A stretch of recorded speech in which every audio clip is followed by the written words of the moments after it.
Shalom. Kesempatan kali ini kita akan membahas mengenai meneduhkan badai bagian yang kedua.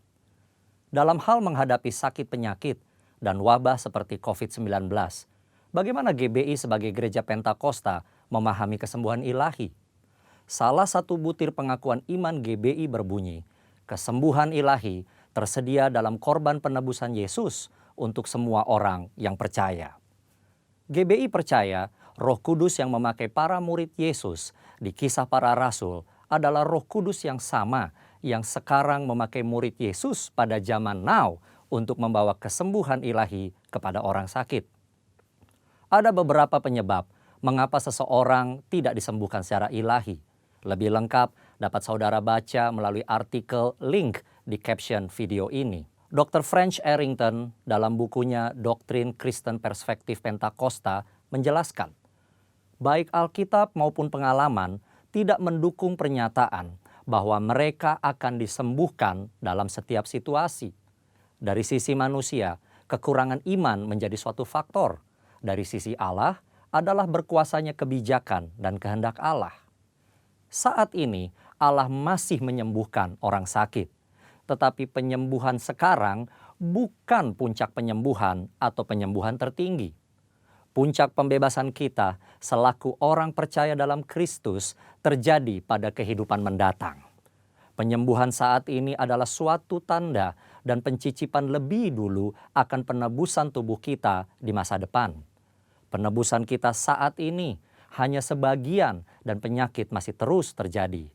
Tetapi apabila Kristus datang kembali, penderitaan, penyakit, keluhan, dan kematian akan berhenti selamanya terhadap orang-orang yang telah ditebus. Bagaimana seharusnya respon orang percaya ketika kesembuhan tidak terjadi pada dirinya?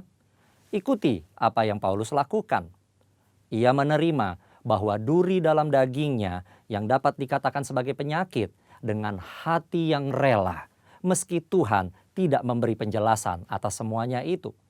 Bahkan ketika Paulus tidak dapat memahami cara kerja Tuhan, ia meresponinya dengan sebuah pengagungan. Oh, alangkah dalamnya kekayaan hikmat dan pengetahuan Allah. Sungguh tak terselidiki keputusan-keputusannya dan sungguh tak terselami jalan-jalannya. Sebab siapakah yang mengetahui pikiran Tuhan? Atau siapakah yang pernah menjadi penasihatnya? Atau siapakah yang pernah memberikan kepadanya sehingga ia harus menggantikannya?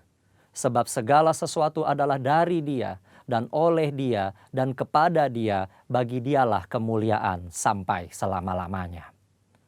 Ketidakmengertian kita akan pikiran Allah justru membuat kita lebih dalam menyembahnya. Dr. French Arrington menjelaskan dalam textbook Doktrin Kristen Perspektif Pentakosta demikian. Untuk melihat Allah yang hanya bekerja melalui penyembuhan-penyembuhan luar biasa, membuat batasan palsu terhadap kuasa Allah. Segala sesuatu yang baik berasal dari Allah. Pengetahuan medis dan keterampilan para dokter dan perawat adalah dari tangan Allah yang beranugerah.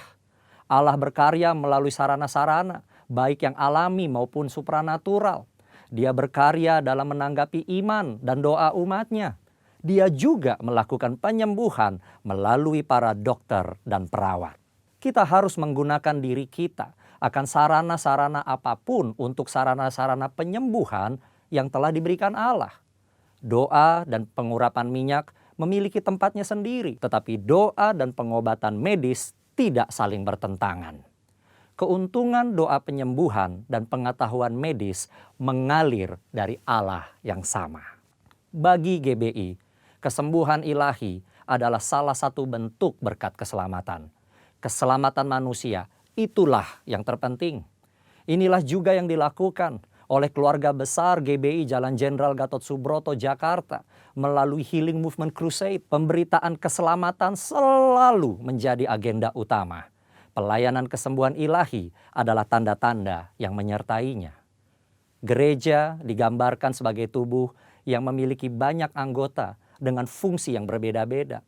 Tiap insan gereja dan hamba Tuhan diharapkan memberikan kontribusi bagi masyarakat sesuai karunia masing-masing, khususnya dalam menghadapi wabah seperti COVID-19. Dan yang paling penting, Nyatakan kehendak Tuhan agar badai COVID-19 dapat berhenti atau menurun dampaknya. Dalam tuntunan Roh Kudus dan dalam nama Yesus, badai COVID-19 dihardik agar diam, tidak lagi mengakibatkan jatuhnya korban.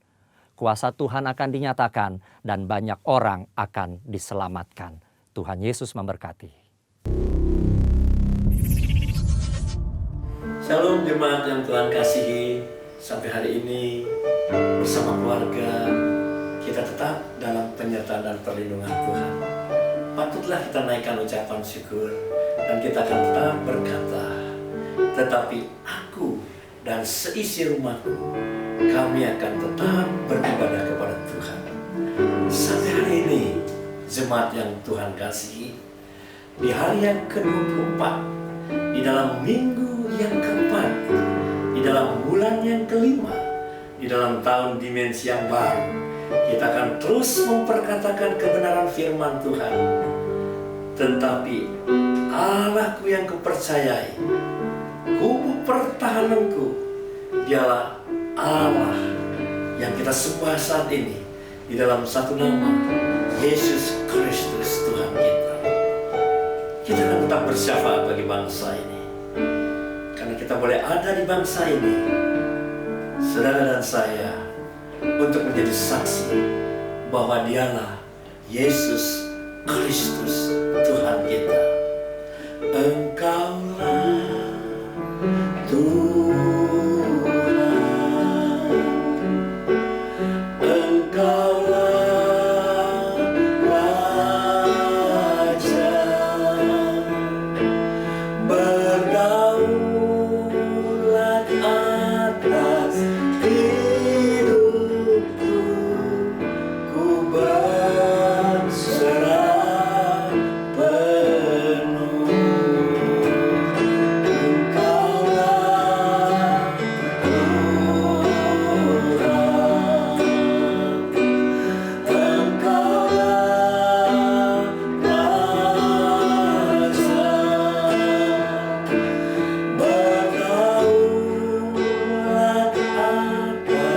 berdaulat atas hidupku, ku berserah penuh. Berdaulat atas hidupku, ku berserah penuh. Sampai hari ini Tuhan, Engkau yang berdaulat atas hidup kami. Bahkan Engkau yang bertahta di dalam setiap kehidupan kami. Engkaulah Tuhan, Engkaulah Raja, Engkaulah yang termulia di bumi dan di surga. Kami akan tetap berdoa, bersyafaat bagi bangsa ini. Dan kami akan melihat di mana Engkau akan melawat bangsa ini, Tuhan. Kami akan terus memohon belas kasihan-Mu. Dan kami percaya, dan kami akan tetap memperkatakan firman-Mu. Rencana-Mu tidak pernah gagal. Rancangan-Mu bukan suatu kecelakaan, tapi rencana-Mu adalah hidup damai sejahtera dan hidup penuh dengan pengharapan. Itu kami nikmati bersama keluarga hari-hari yang ada di hadapan kami. Terpujilah Tuhan. Di dalam nama-Mu Tuhan Yesus, kami mengucap syukur. Amin. Nah, jemaat yang Tuhan kasihi, hari Kamis yang lalu kita diingatkan akan kenaikan Yesus ke surga. Yesus ada di surga, Dia duduk di sebelah kanan Allah Bapa, dan Dia bersyafaat, berdoa bagi saudara dan saya, agar iman kita yang percaya tidak menjadi gugur menjelang kedatangan Yesus. Menjadi doa kita, bila roh, jiwa dan tubuh kita terpelihara sempurna. Nah, kisah para rasul, kalau kita membaca di dalam pasal yang pertama, Roh Kudus dijanjikan. Kemudian Alkitab mencatat bagaimana Yesus terangkat ke surga. Baik saudaraku, ketika suatu hari, di dalam ayat yang keempat, Yesus makan bersama-sama dengan mereka. Yesus melarang mereka meninggalkan Yerusalem dan menyuruh mereka tinggal di situ, menantikan janji Bapa yang demikian katanya. Telah kamu dengar daripadaku, sebab Yohanes membaptis dengan air, tetapi tidak lama lagi kamu akan dibaptis dengan Roh Kudus. Menjelang kenaikan Tuhan Yesus ke surga, saudaraku, Yesus menyampaikan satu pesan. Pesan ini adalah merupakan pesan bagi saudara dan saya sebagai murid-muridnya. Jangan meninggalkan Yerusalem dan menyuruh mereka, murid-murid, untuk menantikan janji Bapa. 40 hari lamanya, waktu yang sangat singkat bagi murid-murid bersama-sama dengan Yesus. Dan Yesus berpesan, jangan meninggalkan Yerusalem untuk menantikan janji Bapa, yaitu Roh Kudus yang dijanjikan. Dalam konteks ini, ayat yang keempat, kalau kita membaca dan menyimak, Yesus akan meninggalkan mereka. Tapi Yesus memberikan satu perintah, melarang mereka meninggalkan Yerusalem. Mengapa Yesus melarang mereka?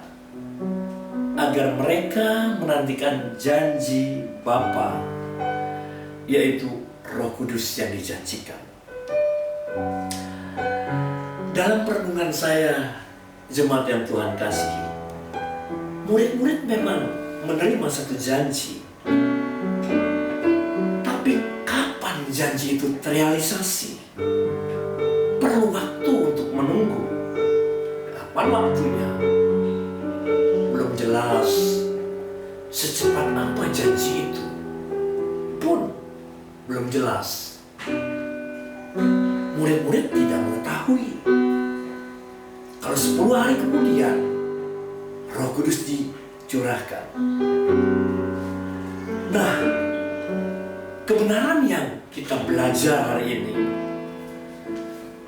tentunya setiap saudara dan saya percaya apa yang Tuhan janjikan melalui firman-Nya. Dalam penantian waktunya Tuhan, seringkali kita terperangkap dan merespon janji itu sendiri, saudara. Malah balik bertanya.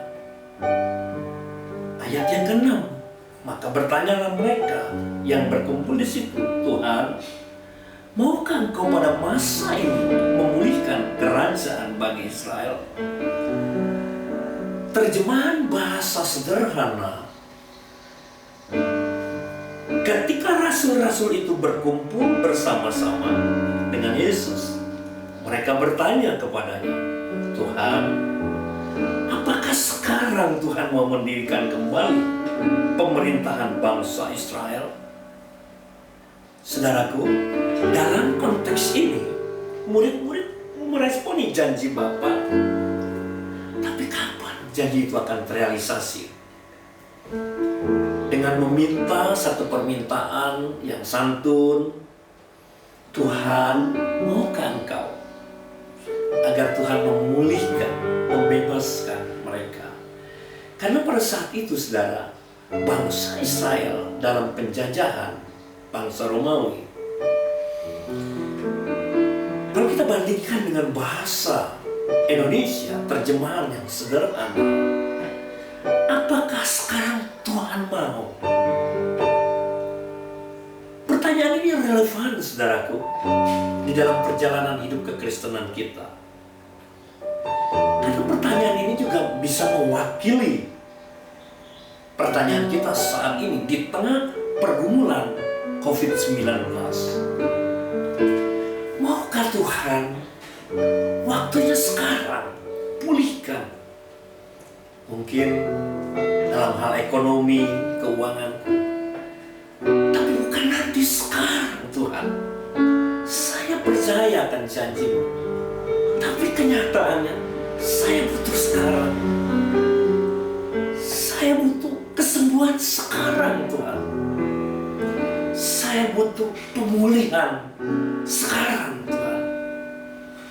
Akan pekerjaanku sekarang Tuhan. Nah, jemaat yang Tuhan kasih, tapi Yesus menjawab ayat yang ke-7. Engkau tidak perlu mengetahui masa dan waktu yang ditetapkan Bapa sendiri menurut kuasanya. Kebenaran yang kita temui selanjutnya, saudara, apa yang menjadi permohonan kita sekarang Tuhan tidak salah. Apa yang jadi kerinduan dalam pergumulan kita tidak salah kalau kita minta sekarang Tuhan. Tapi seringkali kita terjebak, setuju atau tidak saudara, mendahului apa yang jadi kehendak Tuhan dalam hidup saya dan saudara. Mendahului dalam pengertian yang saya maksudkan, memaksakan kehendak kita. Dalam ayat ini Yesus menjawab, tetapi kamu akan menerima kuasa kalau Roh Kudus turun ke atas kamu. Ada hal-hal yang jauh lebih besar yang Tuhan mau. Tidak hanya secara lahir ya kita dipulihkan, tetapi melampaui apa yang Tuhan sediakan secara spirit, secara roh. Kamu akan menerima kuasa kalau Roh Kudus turun ke atas kamu. Ayat yang ke-8. Dan kamu akan menjadi saksiku di Yerusalem dan di seluruh Yudea dan Samaria dan sampai ke ujung bumi. Paulus menulis kepada jemaat di Efesus, saudara. Kalau kita membaca di dalam Efesus 3 ayat yang ke-20, bagi Dialah yang dapat melakukan jauh lebih banyak daripada yang kita doakan atau pikirkan, seperti yang ternyata dari kuasa yang bekerja di dalam kita. Kuasa yang bekerja di dalam kita adalah Roh Kudus. Pengertiannya, saudara, melakukan jauh lebih banyak adalah melampaui segala yang berlimpah-limpah yang Allah sediakan bagi saudara dan saya, karena kuasa itu bekerja. Katakan amin. Kuasa yang bekerja, kuasa yang bertindak. Nah, jawaban Yesus dalam konteks ayat yang ke-8 ini, saudara, menjelang kedatangan Kristus yang menjadi prioritas dalam hidupmu dan hidupku. Selama masih ada kesempatan, jadilah Injil yang terbuka. Jadilah saksi bagi Kristus bahwa Dialah Tuhan yang layak kita sembah, bahwa Dialah Tuhan yang akan segera datang mengangkat umatnya yang percaya, saudara dan saya. Bukan kerajaan secara lahiriah. Kalau murid-murid menginginkan pulihkan kerajaan secara lahiriah, tetapi kerajaan Allah yang sebenarnya adalah ketika Allah memerintah atas hidupmu dan hidupku. Kalau saya sederhanakan dengan bahasa saya, saudara, sepertinya Tuhan mau ngomong gini, aku yang memerintah atas hidupmu dan memimpin hidupmu. Nah, bagaimana dengan respon saudara dan saya? Kita akan berkatakan, yes Tuhan, aku percaya.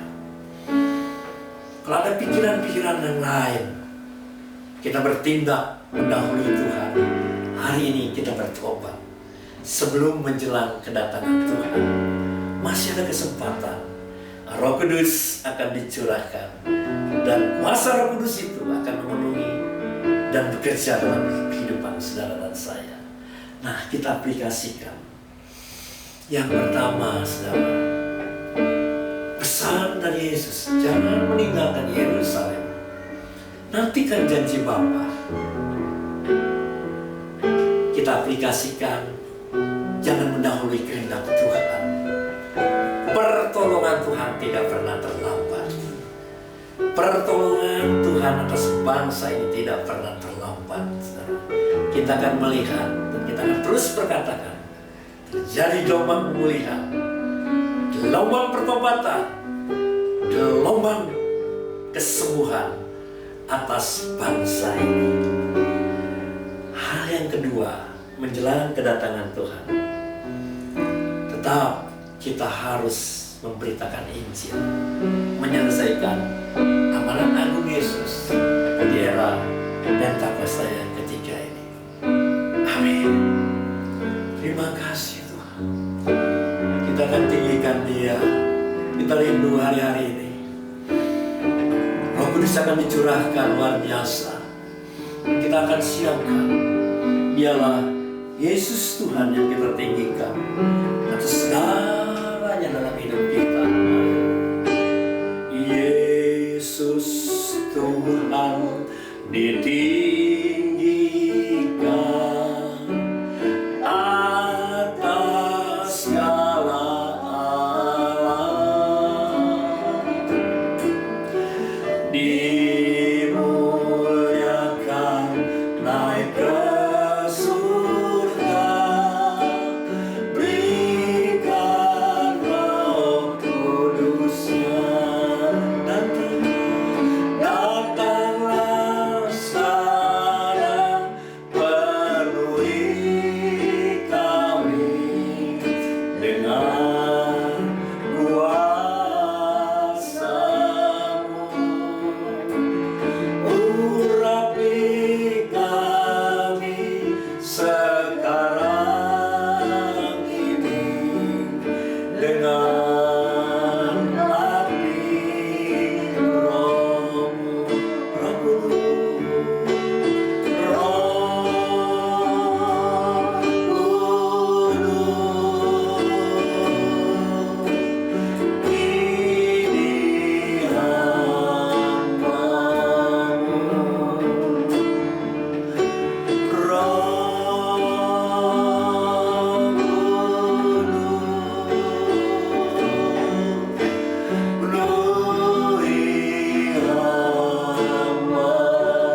Roh Kudus, ini kami hamba-Mu. Roh Kudus, ini hamba-Mu. Roh Kudus,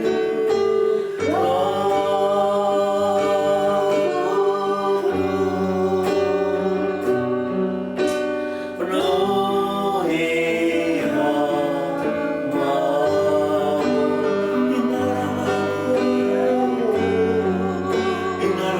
mari kita semua, Dialah yang layak kita sembah.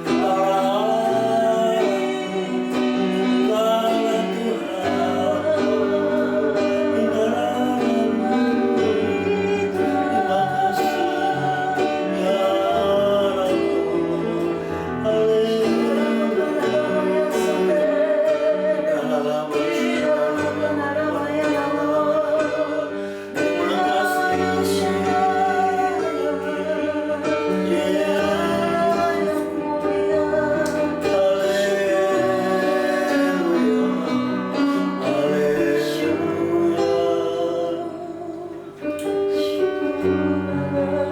kebenaran daripada firman-Mu tidak akan kembali dengan sia-sia Tuhan. Betapa kami bersyukur Kau Allah yang bertahta di dalam kerajaan surga. Kau Allah yang bersyafaat bagi kami, agar iman kami tidak menjadi gugur dan menjelang kedatangan-Mu. Biarlah kedapatan roh, jiwa, dan tubuh kami terpelihara sempurna.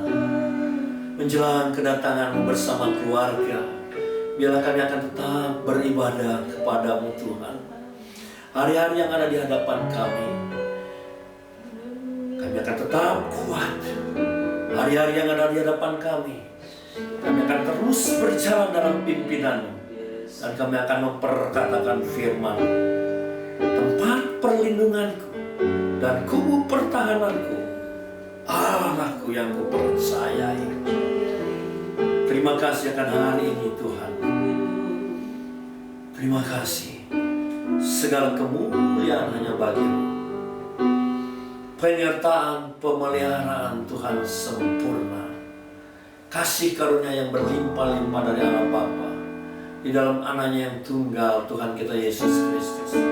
Melalui persekutuan yang manis dengan Roh Kudus akan terus menyertai langkah hidupmu dan hidupku.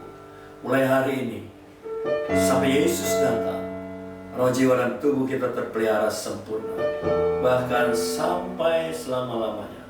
Di dalam nama Tuhan